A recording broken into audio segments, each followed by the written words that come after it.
Bueno, nos volvemos a ver nuevamente con un video, en este caso para hacer la siguiente actividad que tiene que ver con un trabajo, ¿sí? Donde vamos a hacer una interpretación a partir de un contenido histórico. No lo vamos a copiar tal cual está. En este caso, el tema histórico que tomamos es el de los artistas viajeros, así está titulado en el documental que está al pie, que tenemos que ver de la serie Huellas del Arte Argentino. En particular tenemos que decir de el documental es muy cortito, así que hay que verlo para poder entenderlo y después interpretarlo a partir de lo que vamos a plantear, como siempre, con estas 4 características que hemos aclarado en cada una de las devoluciones que hemos hecho, ¿sí? Decíamos que lo importante del documental es entender lo siguiente, que en realidad nosotros vamos a hacer hincapié en la primera parte del documental. Ahí, si ustedes ven bien, en realidad están atravesadas 2 épocas de la historia del arte argentino. Una que se puede ubicar alrededor de hasta el año 1830, desde el año 1790 hasta el año 1830, donde podríamos estar hablando de una suerte de neoclasicismo, ¿sí? El neoclasicismo es un movimiento que viene después del rococó y que busca cierta restauración y cierto orden. Tiene mucho que ver con la Revolución Francesa, tiene mucho que ver con el racionalismo, por eso tiene que ver también con la Revolución de Mayo, ¿sí? Esta primera etapa, decíamos, en cuanto a la cuestión estética y en cuanto al estilo artístico, está relacionado con el romanticismo. Hay una segunda etapa, que a lo mejor nos va a servir de transición para los siguientes trabajos, que tiene que ver más vale con la mirada del romanticismo, en donde el sujeto, las emociones, empiezan a ponerse en la centralidad. Esta diferenciación no está establecida en el documental, pero tengan en cuenta esto que estamos diciendo. Nosotros lo que estamos tratando de ver son los primeros artistas que empiezan a aproximarse a las costas del Río de la Plata, fundamentalmente. Y el primero que lo hace va a ser Bambriglia, que es un marino en realidad, un marino italiano, que lo que hacen en realidad estos primeros contactos que tenemos, los que nos van a interesar particularmente, es una especie de estudio topográfico, un estudio del lugar, un estudio de las posibilidades culturales, las posibilidades económicas. Es incluso hasta una suerte de espionaje que hacen las potencias extranjeras para ver qué riquezas potenciales hay y hasta incluso para ver qué factibilidades tiene para ser invadido, qué debilidades, qué fortaleza tiene el territorio. Piensen que es una época en donde no existe la fotografía va a ingresar al territorio del Río de la Plata recién alrededor del año 1846, así que ese tipo de documentación no existe. Acá el artista es empleado como un instrumento de registro de lo que tiene enfrente. Por eso es que van a estar asociados, por un lado, a expediciones de investigación científica, que igual tienen en última instancia un interés también económico, pero exploraciones científicas, como por ejemplo la que encabeza Humboldt o la del mismo Darwin, en donde van a ir registrando las distintas especies que hay. Ahí van sí o sí dibujantes que intentan registrar las cosas tal cual las ven, o por lo menos tratando de enumerar la mayor cantidad de detalles, ¿sí? Estos artistas en realidad son de alguna manera técnicos, ¿sí? No les va a importar mucho la cuestión expresiva, la dejan de lado, lo que quieren es describir lo que tienen enfrente. En este primer grupo, decíamos recién, de artistas, vamos a encontrar al que nombrábamos recién, Bambriglia, que quedan solamente 2 reproducciones de 2 vistas. Van a ver el documental de la ciudad de Buenos Aires, viste, desde afuera van a ver que la ciudad de Buenos Aires tiene un fuerte que hoy no existe, ¿sí? Estamos hablando de Cava, no existe hoy en ese lugar. Hoy está la Casa de Gobierno, ¿sí?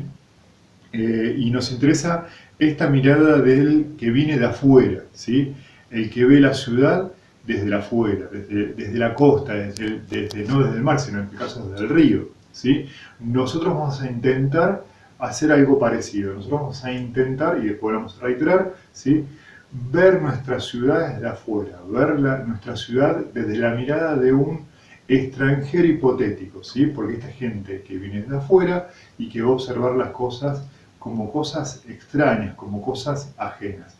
Decíamos que dentro de este primer grupo, en donde donde va a estar Bambriglia, también hay un inglés, Emerick Essex Vidal, que es el que más más cantidad de obra va a producir. Acuarela fundamentalmente, porque esa va a ser la técnica central que van a usar. La acuarela por un lado y después la copia por medio de la litografía. La litografía es una técnica del grabado que permite la reproducción. Piensen que tampoco existía en esa época algo similar a lo que puede ser una fotocopia, así que lo más cercano a eso es hacer un original, ¿sí? En este caso en una piedra volcánica, ¿sí? Con un lápiz graso e imprimir las estampas que sean necesarias. Esto es la manera más popular de mostrar estampas. Estos artistas viajeros, ¿sí? Cumplían la función de difundir lo que había en este territorio, que para los europeos podía ser un territorio desconocido, tener una mirada de primera mano, ¿sí? Además, les permitía establecer jerarquías de civilización, ¿sí? Les permitía establecer jerarquías de civilización que en última instancia terminaban justificando la necesidad de que ellos conquistaran el resto del mundo, ¿sí? Cumplían esa doble función. Pero van a ver que no va a parecer una cuestión muy expresiva entre estos artistas, ¿sí?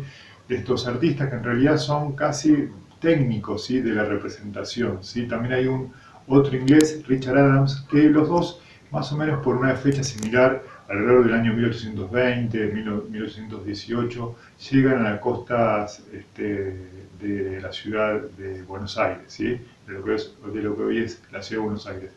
Hay un segundo grupo de artistas que van a llegar después, con posterioridad a esta fecha, ¿sí? Y estamos hablando de artistas franceses, que en realidad no son artistas, en realidad son marinos muchos de ellos, como Émeric Vidal, que también es marino. Son marinos que son aficionados al arte. Ahora vamos a mostrar algunos más adelante.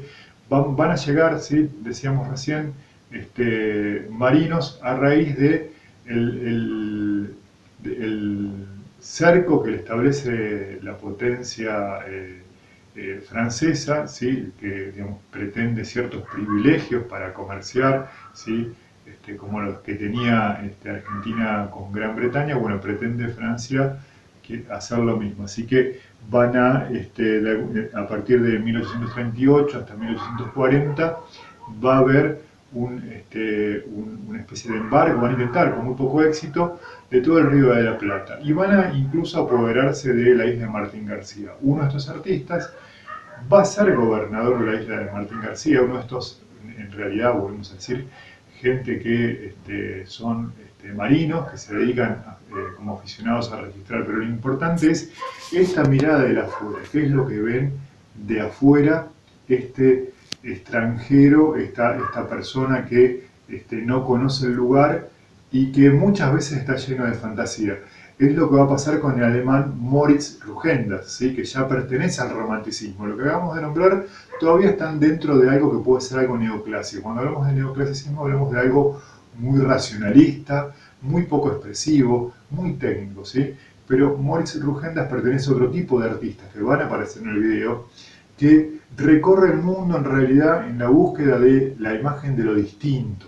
En general esos artistas, Rugendas en particular, empieza, como lo hace él, en alguna misión con algún naturalista, pero enseguida después va haciendo un recorrido muy personal de toda esta zona, ¿sí? De toda América, ¿sí? Con la intención de volver a Europa y hacer un negocio también con eso, vender las obras, vender las reproducciones, ¿sí? Que es lo que termina haciendo Rugendas con mucho éxito y con mucha protección, ¿sí? También a este segundo grupo pertenece León Palier, ¿sí? Que es un artista nacido en Río de Janeiro, pero de origen francés y de familias francesas, y de hecho él va a retornar, ¿sí? Va a retornar en 1566, después de haber estado 11 años en Argentina, después de la caída de Rosas. Él va a retornar, ¿sí? a Francia y va a morir allí. León Palier, decíamos recién, también hace una representación del lugar, ya tratando de ver qué es lo que siente la gente. Por eso hemos dicho que el documental convenía pensarlo, no está explicitado en el documental, por eso lo aclaro ahora, pensarlo en dos grandes artistas, dos grandes grupos de artistas. Todos son extranjeros, ¿sí? Pero tienen, ¿sí? El punto de separación es el involucramiento de lo emocional, ¿sí? La exaltación de la expresión. Ese segundo grupo, ¿sí? en realidad nos va a acercar a lo mejor al próximo tema. Ahora nos vamos a ubicar en el primer grupo, ¿sí? Vamos a llegar hasta Émeric Essex Vidal, que es este marino y artista británico, que después va a volver en 1819, va a volver a Gran Bretaña, va a publicar con bastante éxito toda esta serie de dibujos, ¿sí? En 4 álbumes se los va a publicar. Cada uno de los álbumes son libros, cada uno de los álbumes va a tener 6 reproducciones, ¿sí? Así que en total van a ser 20 estampas aproximadamente que él va a poder vender y le va a ir bastante bien. De este primer grupo también va a formar parte otro artista, que en realidad es un ingeniero, Charles Pellegrini, ¿sí? Que nace en Italia pero se va a formar en Francia. Viene acá con motivo de realizar una serie de obras de infraestructura que en ese momento la Argentina está con unos vaivenes políticos realmente importantes, en plena anarquía del año 20. Llega, es más, de hecho él tenía pensado, en realidad viene después, viene en el conflicto de Unitario y Federal, él tenía pensado venir a Argentina antes, pero va por la banda oriental, está justo el conflicto de la guerra con el Brasil, ¿sí? Tiene que esperar a que termine esto y recién va a poder llegar a la ciudad de Buenos Aires en 1828. Charles Pellegrini pertenece a esta corriente que decíamos neoclásica también, pero en realidad, como no tiene una formación académica, como él fundamentalmente, él es ingeniero, en realidad lo hace como medio de vida. Empieza primero como divertimento en las tertulias porteñas, que era la forma en que socializaba la clase alta de Buenos Aires. En estas reuniones él, como parte de un juego, dibujaba a veces a los que estaban en ese encuentro, hasta que se dan cuenta que realmente el tipo tiene mucho talento, tiene grandes condiciones, al punto de que logra en muy poquitos minutos, en media hora, 40 minutos, un gran parecido con el que está enfrente. Entonces, esto que empezó siendo una afición se transforma en un gran negocio, realmente junta muchísimo dinero. Cuentan las crónicas que llega a acumular 18.000 pesos fuertes. No sé muy bien a cuánto equivale, pero él dice que logra ahorrar casi todo y que con 100 pesos más o menos le va alcanzando para los gastos, ¿sí? Así que realmente hace mucho dinero con la cuestión artística. Él está sorprendido, le cuenta a su hermano, de este descubrimiento que él hace, ¿sí? Un poco por fuerza de la necesidad. ¿Por qué? Porque América se transforma en un espacio de aventura, de gente que se busca la vida, ¿sí? Algunos lo hacen con mucha destreza, como en el caso de Pellegrini, y otros de manera más desafortunada. También están los casos de artistas o gente que se presenta a sí mismo como artistas y que realmente no tienen mucha formación, y que bueno, lo que intentan hacer es un negocio. De hecho, muchos de estos artistas, una vez que estos retratistas, porque el principal negocio era el retrato de esta gente, una vez que se abre la posibilidad de traer el daguerrotipo, que viene muy tempranamente, muchos de estos que inicialmente se presentaban como artistas terminaron siendo fotógrafos, ¿sí? Porque en realidad vivían del negocio del retrato, ¿sí? Que les resultaba más efectivo hacerlo con la cámara fotográfica. En el caso de Charles Pellegrini, no estamos está dentro de la corriente neoclásica, digamos, si se quiere, por el rigor formal que tiene y por toda la correcta representación en perspectiva de los edificios y demás, que es una muy buena documentación de la época, pero en realidad ya empieza a aparecer alguna cuestión de sensibilidad y carácter psicológico de los personajes, así que estaremos en una especie de transición. En definitiva, si ahora después en un momento vamos a mostrar algunas reproducciones que yo tengo en algunos libros, y después vean el video, es imposible hacer la actividad si uno no ve el video. En definitiva tenemos, acuérdense esto que poníamos siempre, ¿sí? Y que lo remarcamos en las devoluciones. En cuanto a la estética, ¿sí? Esta es la forma de interpretar que tenemos del video y lo que pedimos nosotros. En cuanto a la estética, ¿qué es la estética? Lo que esperamos que el espectador sienta. Está relacionado con lo que el espectador va a sentir. ¿Qué puede sentir el espectador? Puede sentir temor, puede sentir alegría. En el caso del artístico son sensaciones y emociones un poco más complejas, ¿sí? No tienen que ver con impacto, ¿sí? Con miedo, como uno puede sentirlo, por ejemplo, con una película. Ahí lo que está en juego cuando yo me asusto con una película es la estética, ¿sí? Lo que yo siento como espectador. Decíamos, la estética en el caso de los artistas viajeros va a tener que ver con algo que un dramaturgo, si alguien que escribía obras de teatro, que se llama Bertolt Brecht, denominó la estética del distanciamiento, ¿sí? La estética de ver al otro muy alejado. Eso tiene que ver con la distancia física, pero ver el otro no como un igual, sino como un distinto, como alguien que incluso a la representación de este artista, de este técnico, en realidad es una cosa. Es una cosa que no tiene sentimientos, por eso van a ver que también en algunas estampas de Hipólito Bacle, que forma parte de otros de estos artistas viajeros, que no lo nombramos tanto, que va a aparecer en el documental, no lo nombramos tanto porque lo que hace realmente es más gráfico, más de ilustración, más humorístico incluso, forma parte de la ilustración de la vida porteña y demás, pero que en realidad no va a aparecer. Pero lo que decimos es que, por ejemplo, en una de las imágenes de Bacle va a aparecer un nene que es un esclavo, ¿sí? Y no aparece el tema de una crítica social de que eso esté mal, o el nene sufriendo, aparece como hecho descriptivo, nada más, o sea, se lo cuenta por fuera. Entonces, desde el punto de vista de la estética, en general van a aparecer pocas personas, si aparecen van a aparecer muy distanciadas, ¿sí? Como si fueran manchitas, ¿sí? No hay una percepción de lo que siente, son casi cosas, son cosas externas, ¿sí? Está como puede pasar, ¿no? Uno no se identifica con eso como una persona.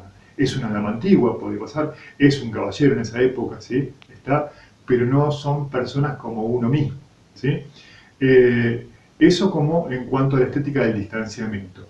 En cuanto a la poética, ¿sí? ¿Cómo lo podemos llevar adelante? Bueno, la poética, ¿sí? O sea, el programa artístico que lleva adelante el artista, o sea, cómo lo instrumentaliza, tiene que ver con la descripción, que decíamos recién, con lo descriptivo.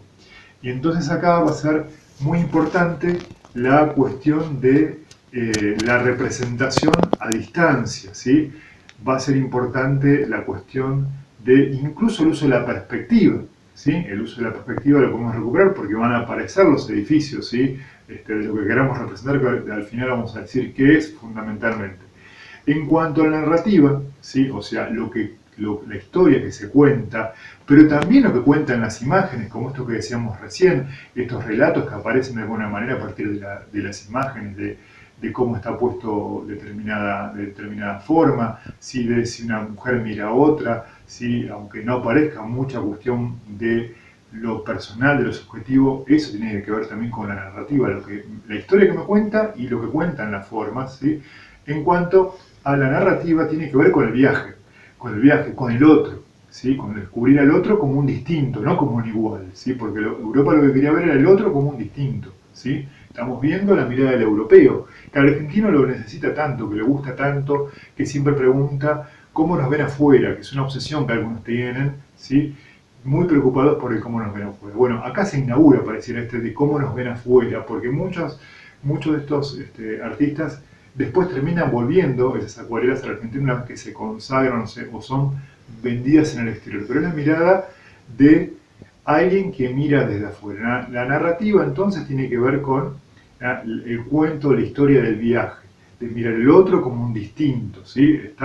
Tiene que ver con el recorrido exterior de la forma, ¿sí? Con el recorrido con un no involucramiento emocional. En cuanto a la técnica, ¿sí? Lo que va a predominar es la acuarela, ¿sí? ¿Por qué? Porque es una técnica rápida. Yo acá tengo, ¿sí? Ya la hemos usado la acuarela, pero piensen, esta es la que más a lo mejor se parece al equipo que podían llegar a tener los artistas, ¿sí? Los artistas viajeros. Piensen ustedes en una cajita muy chiquita, de no más de este tamaño, ¿sí? Que podían llevar en cualquier lado. Entonces, la técnica de la acuarela se va a prestar para este tipo de representaciones, porque es algo rápido, porque no necesita ni aceite ni nada, se hace con agua, ¿sí? se diluye con agua, ustedes ya lo han usado, están bastante expertos con esto, así que es algo que va a dominar. Nosotros igual no lo vamos a hacer con acuarela únicamente, sino que vamos a insistir con el tema de la técnica mixta. Y una cuestión que es importante en cuanto a la técnica es que vamos a usar un formato apaisado, ¿está? Por eso es que vamos a pedir que se unan varias hojas, ¿sí? En sentido apaisada, 2 o 3 hojas, ¿sí? Después le hacemos el marco a todos juntos, ¿sí? ¿Está? va a ser de técnica mixta. Entonces, recapitulando lo que dijimos, en cuanto a la estética, vamos a tener en cuenta esta estética del distanciamiento, ¿sí? Que lo que se representa no tiene que mostrar ninguna cuestión, ningún valor subjetivo. En cuanto a la poética, o sea, la forma de hacerlo, va a ser una poética descriptiva. Ahí puede aparecer el tema de la representación con el uso de la perspectiva, ¿sí? Hay un video, hay 2 videos puestos para segundo año, si alguno se olvidó cómo es el tema, pues se les olvidaron cómo era el tema de la perspectiva, así que pueden recurrir a eso, tanto la perspectiva paralela como la angular o oblicua. En cuanto a la narrativa, tiene que ver con la narrativa del viaje, con la narrativa de el recorrido de un lugar sin un involucramiento afectivo, que es lo emocional, que es lo que pasa con el turismo, ¿sí? Cuando uno hace turismo, uno se involucra, ve todo como pintoresco, ¿sí? Uno piensa en los problemas sociales que pueda tener determinada persona o la otra, sino que forman parte del paisaje. Las personas van a formar parte del paisaje. Y en cuanto a la técnica, lo que decíamos recién, va a ser técnica mixta, como hasta ahora, y en lo posible con varias hojas pegadas una detrás del otro. Bueno, ahora vamos a mostrar algunas imágenes, algunas reproducciones desde arriba, para que podamos hacernos alguna idea. Aparecen más reproducciones en el documental, pero ahora vamos a ver algunas imágenes. Acá, lo que decíamos recién, mostramos algunas reproducciones que no van a aparecer en el documental. Esto es el que decíamos recién, Richard Adams, ¿sí?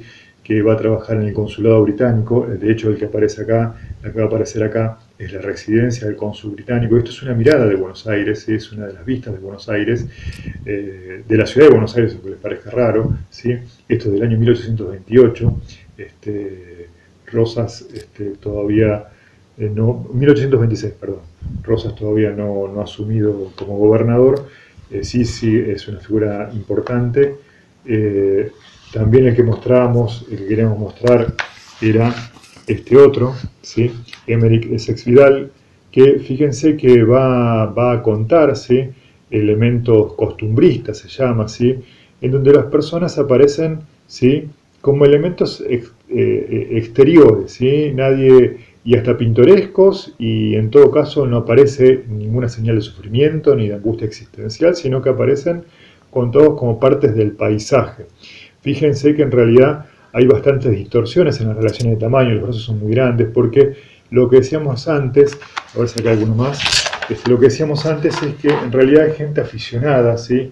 Que por estas cuestiones que podía haber, se dedican a la cuestión artística. Mostramos acá, a ver si hay alguno más de Emeric Essex Vidal. Había uno que tenía mucha cantidad de... Estas reproducciones aparecen en libros de historia, muchas veces, incluso ustedes los deben haber visto sin saber lo que eran, porque como son ilustraciones, son elementos descriptivos, son muy propicios para un libro de historia.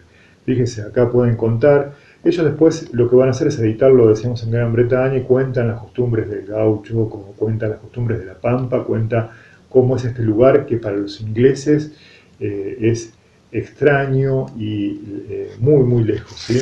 Mostramos acá alguna otra, a ver si aparece en alguna otra hoja. Acá también, fíjense, lo que decíamos de recién de Emeric Essex Vidal, aparecen las personas como parte del paisaje, ¿sí? Piensen que, como bien dice el documental, en realidad la persona, el sujeto, es indispensable para dar cierta escenografía, porque esto, cuando llega a la gente de Europa, ¿sí? Es un gran mar verde, no hay nada, ¿sí? No hay montañas, no hay... Así que es inevitable, ¿sí? Y más para Emeric Essex Vidal, que pasa 2 años viviendo en Buenos Aires, terminar describiendo, ¿sí? Costumbres y paisajes. Acá tenemos la iglesia de Santo Domingo, que existe hoy día, ¿sí? En la ciudad de Buenos Aires, que donde también aparece el protagonismo de la iglesia y las personas por detrás. A ver si mostramos alguno más, ¿sí? Acá lo mismo, ¿sí? Este viaje en carreta, ¿sí? Igual no va a tener que ver necesariamente con lo que vayamos a hacer, ¿sí? Porque ahora vamos a contar, ¿sí? Al finalizar esta pequeña demostración, vamos a contar, ¿sí? Acá también sigue habiendo reproducciones de Melquiades Vidal, esta de acá, ¿sí? Está. También tiene muchos paisajes, a ver si los encontramos. Fíjense que cuenta los tipos, acá tenemos un paisaje que les queríamos mostrar, ¿sí?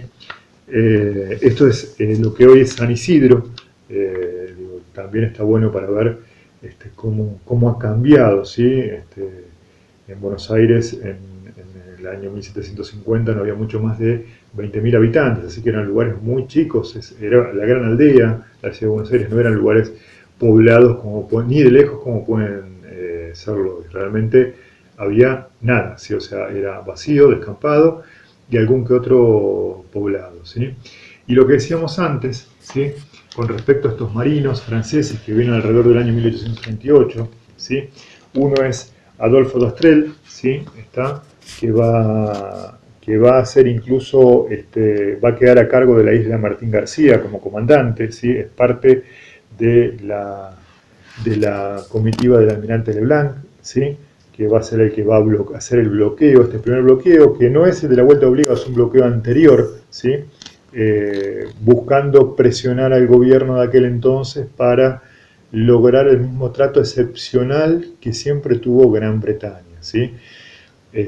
Siempre Francia tuvo una actitud más belicosa, más guerrera, porque los ingleses, ellos mismos decían que las cosas que podían arreglar por medio del comercio no es necesario usar las armas, así que ellos tienen en claro que hasta incluso en el bloqueo que va a tener como finalización después la vuelta obligada y demás, incluso en ese bloqueo los ingleses terminan siempre favorecidos. Acá también, estos son marinos, ¿sí? Son marinos que vienen dentro de este grupo de Leblanc, igual que Durand Braguer, también, ¿sí? Que van a mostrar a veces batallas navales o las vistas del puerto de Buenos Aires. A ver si acá aparece alguna más que me interesaba mostrar. Mostrar alguna, a ver si aparece una vista de Buenos Aires.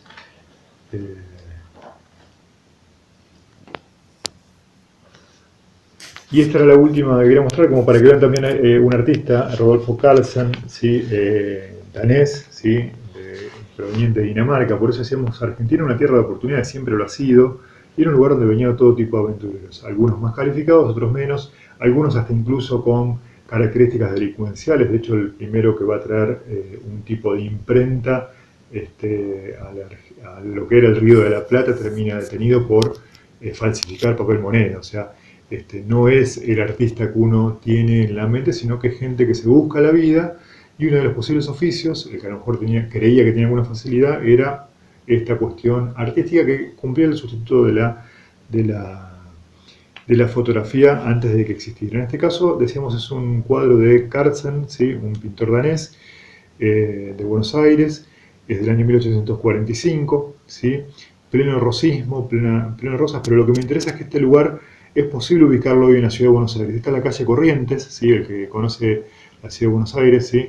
Piensa en Corrientes, ¿sí? Lo que es hoy, ¿sí? Bueno, es una calle, ¿sí? De tierra, y esto es Leandro en Alem, y acá en el fondo se ve lo que va a ser, es un fuerte donde hoy estaría la casa de gobierno, ¿sí? En el fondo. Y acá fíjense, está bueno esto para ver también el paso del tiempo, ¿sí? Cómo las lavanderas van al río a lavar, ¿sí? Ahí se ven algunas lavanderas. Fíjense también la desproporción entre este caballo, ¿sí? Y esta lavandera, ¿sí? En realidad esto está demasiado grande, ¿sí? Porque volvemos a decir, en general son artistas aficionados. En el caso de Carlsen, ¿sí? Hay un buen manejo de la perspectiva, o sea que algún conocimiento puede llegar a tener.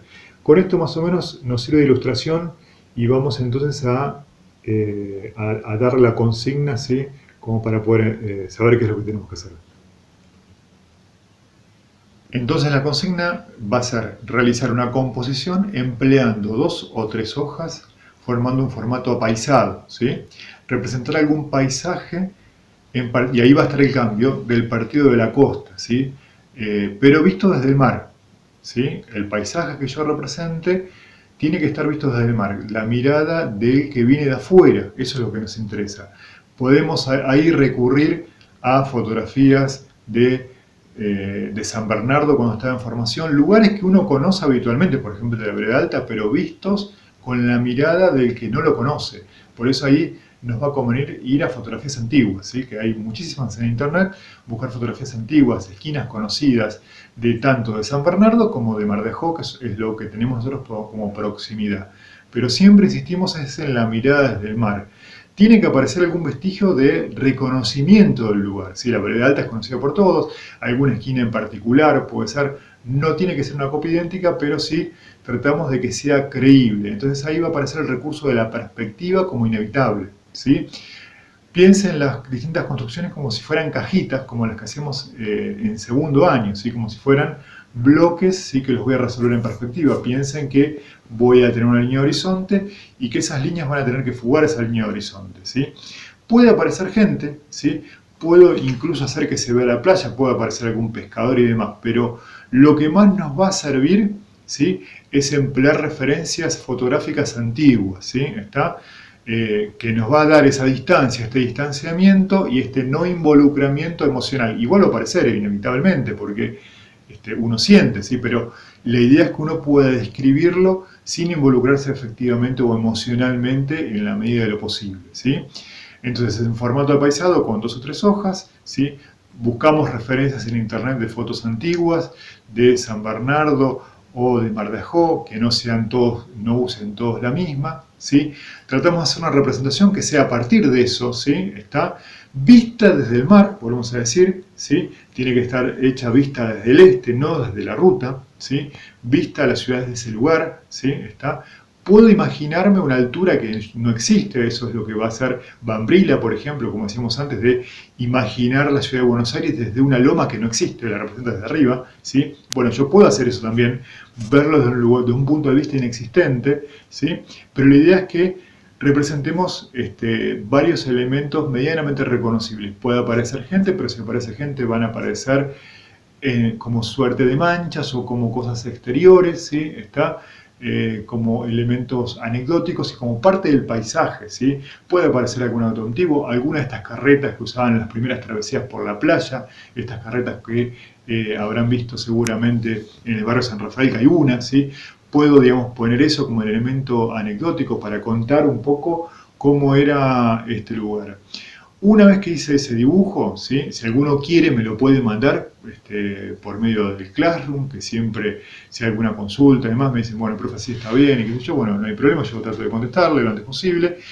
Y después lo vamos a resolver con técnica mixta, ¿sí? Es decir, vamos a usar acuarelas, ¿sí? Vamos a usar témperas, vamos a usar collage, le doy mucha importancia al collage con el papel que tengamos, ¿sí? Está. Tratamos de agrupar los colores, ¿sí? De agruparlos por valor si podemos, ¿sí? O sea, puedo poner en una zona papeles intermedio claro, papeles intermedio oscuro. Recuerden este tema de la estructura de valor que siempre está presente, ¿sí? Voy a tratar de usar este criterio para agrupar los papelitos de colores, los distintos valores en acuarela, en acrílico, en témpera, en crayón, en lápiz. La idea es que tiene que haber una gran cantidad de técnicas. Conviene agrupar las técnicas de acuerdo a la función que cumplen. Por ejemplo, yo puedo decir, bueno, las caras de las personas y las manos las voy a hacer con lápiz, porque como es algo chiquito, voy a usar esa técnica, ¿sí? Los fondos los voy a usar con collage para poder terminarlo más rápido, ¿sí? O con acuarela, ¿sí? Yo puedo tener esta diversidad en mente, ¿sí? Como siempre, usamos lo que tenemos. Ya sabemos que estamos en cuarentena, que estamos limitados, que incluso hay problemas económicos agregados y que cada uno hace el trabajo como puede y siempre tratamos de mantenernos en contacto si hay alguna dificultad puntual. Así que esta va a ser la última actividad antes del receso. Después, si lamentablemente esto continúa, vamos a seguir con actividades. Recuerden que también es probable que incorporemos alguna cuestión teórica, ¿sí? Está, que en algunos cursos lo hemos hecho. Así que bueno, esto es todo. Recuerden ver el video, ¿sí? Primero, antes de consulten la cosa, pero primero tengo que ver el video, tratar de entender la consigna. Yo sé que uno está acostumbrado a ver los videos 2 minutos, porque uno tiene esa cultura, pero en este caso es la clase, ¿sí? Es la clase. Hemos tratado de ser lo menos invasivo posible, así que véanlo cuando tengan ganas, háganlo, que sea algo placentero el hacer esto, ¿sí? Que yo sé que a todos les gusta, pero bueno, al que le guste traten de hacerlo en un momento que tengan ganas de hacerlo, ¿sí? No lo dejen para lo último. Y la idea es, sí, después vamos a determinar la fecha de entrega, pero la idea es que sea entregada antes del receso, ¿sí? Que lo vayan mandando antes del receso. Si lo tienen antes, muchísimo mejor. Nos lo sacamos de encima, ¿sí? Así que bueno, esto es todo. Espero que sigan bien, ¿sí? Y estamos en contacto.